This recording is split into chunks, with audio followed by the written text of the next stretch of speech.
Oh, I see what you did there, and it's brilliant. The Darvo herself. Somebody asked, what's the H for?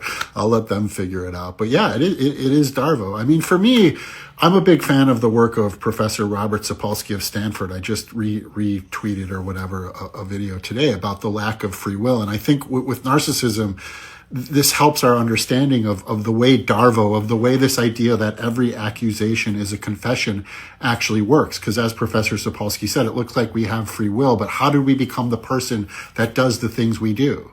Right? That we're in a prison of our conditioning, we're in a prison of our biology. And that for narcissists, I know there's this huge conversation of like whether they do this shit on purpose or not. And I think it's the wrong question, but it is just a way of life for them. You know, Pam Bondi in a meeting like this might have a strategy of just accusing everybody of what they're doing. But true pathological narcissists, Darvo's like they breathe air, right? The true pathological narcissist does not have a self. And from one perspective, a self is a container that houses our responsibility, that houses our emotional states, right? That allows us to be an authentic human being thinking and feeling, right?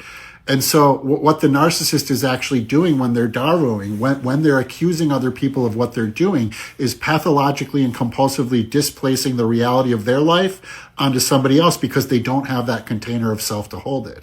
But that's brilliant because, yeah, I mean, it is both strategic and pathological when the narcissism becomes political strategy. Like I've always said, Donald Trump doesn't really have political strategy. He has a pathology that actually like helps him dominate social structures. That narcissism, true pathological narcissism, upends our expectations for human behavior, and that it hides in cultural norms and cultural standards of how we expect humans to behave.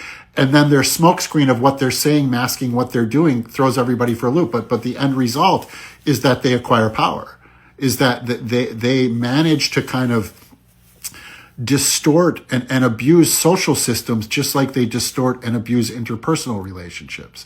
And that we're simply not ready to deal with these types of people unless we're aware of what we're dealing with and we don't engage them at all in what they're saying. We continue hammering the truth. We continue stepping outside of their bullshit and just saying like, you're a fucking ridiculous human being and what you're saying right now has absolutely no tether to a shared reality. But people aren't really ready to do that. I mean, you could see like in these hearings how frustrating it is to deal with these fucking pathological people, right? That it short circuits our ability to be in any sort of relationship that is a shared space, right? Narcissists don't share spaces.